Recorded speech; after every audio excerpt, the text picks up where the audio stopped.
ይህ ልጅ እየተመገበ ድንገት ምግብ ያንቋል። አይበለውና እርሶ ልጁ ምግብ እየተመገበ ወይም እየተጫወተ ድንገት ቢያንቀውና የአየር ቧንቧ ቢዘጋ ምን ያደርጋሉ?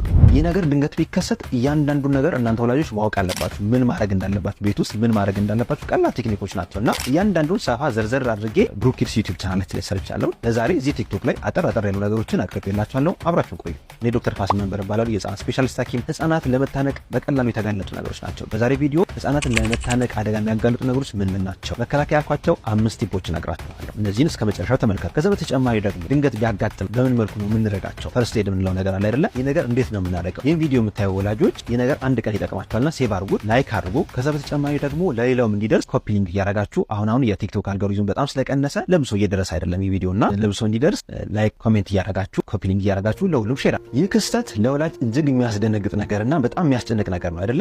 ድንገት አሁን እየበላን ልጅ ቢታነቅ በጣም ከባድ ነው። ያ ፊሊንግ በጣም ከባድ፣ በጣም ያስደነግጣል አይደለ? ታዲያ ከመደንገጥ ይልቅ መረጋጋት ነው ያለብን። ይህ ነገር ከመከሰቱ በፊት ያው መከላከሉ ነው የተሻለ የሚሆነው። ስለዚህ መከላከያ ያልኳቸውን 5 ነገሮች ልንገራችሁ። የመጀመሪያው ለመታነቅ አደጋ የሚያጋልጡ ምግቦችና ለመታነቅ አደጋ የሚያጋልጡ መጫወቻዎችን ማስወገድ። ታዲያ እነዚህ ምን ናቸው?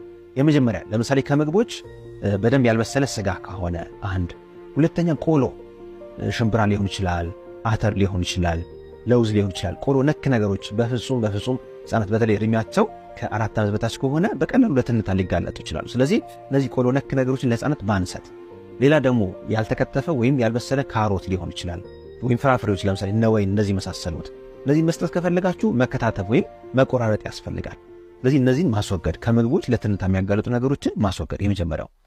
ኢቭን ከመጫወቻዎች ለምሳሌ ብይ ሊሆን ይችላል፣ ቁልፍ ሊሆን ይችላል፣ ብሎ ነክ ነገር ሊሆን ይችላል። እነዚህን ማስወገድ። ለህፃናት የማይመቹ መጫወቻ ወይም ሊውጡት ይችላሉ። ኢቭን የእስክሪብቶ ክዳን ሊሆን ይችላል። እነዚህ ነገሮችን ማስወገድ ያስፈልጋል። የመጀመሪያው ቴክኒክ ወይም የመጀመሪያው ቲፕ እነዚህ ነገሮች ማስወገድ ነው። ሁለተኛው ቲፕ ደግሞ ህፃናት በእድሜያቸው ልክ እንዲጫወቱ ማድረግ። በነገራችን ላይ መጫወቻ ላይ ለእያንዳንዱ ሌብሊንግ አለው። ከዚህ እድሜ ከ3 ዓመት እስከ 5 ዓመት፣ ከ3 ዓመት በታች ምናምን እያለ የሚጻፍ ነገር አለ። ያን ጽሁፍ በደንብ አይታችሁ ነው መወሰን ያለባችሁ። እነዛ ጽሁፎች ለምን መሰላችሁ?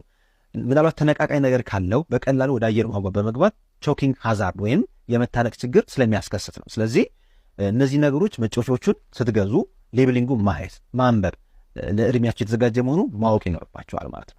አራተኛው ቲፕ የምነግራችሁ ነገር ህፃናት እየሮጡ ምግብ መመገብ የለብንም፣ ወይም እየተጫወቱ ምግብ መመገብ የለብንም።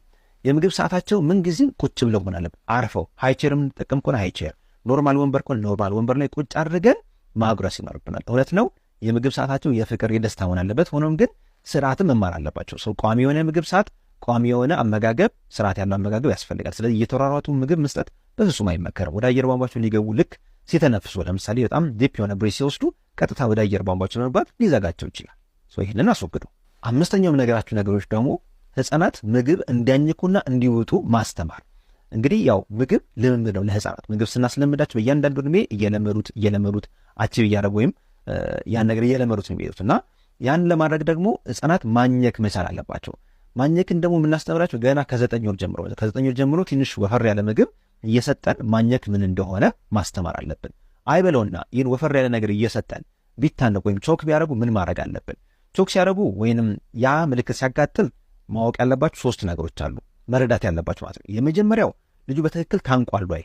ለምሳሌ እያሳለ እያስነጠሰ ወይም ቋቅ እያለ ከሆነ ይህ ጋጊንግ ይባላል። ጋጊንግ ኖርማል ነው፣ ተፈጥሯዊ ነው። ልክ ምላሳችሁን ለምሳሌ አወጣታችሁን ከኋላ አፍስከቱ ቋቅ ብሎ የሚወጣ ነገር አለ አይደለ? እዛ ፌዝ ላይ ካሉ ምንም ማድረግ አይጠበቅባችሁም።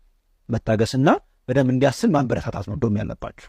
ሁለተኛውና አደጋ ያለው ነገር ግን በትክክል አየር ቧንቧ መዘጋት ሲኖር የዛኔ መተንፈስ አይችሉም ወይም መናገር አይችሉም፣ መዋጥም አይችሉም። የዛኔ ፍጥጥ ይላሉ፣ አንገታቸውን የሚያዝ ነገር ይታያል። ያ ነገር ከተከሰተ ቶሎ ኢንተርቪን ማድረግ አለበት። ታዲያ እነዚህ ቴክኒኮች ምንድን ናቸው?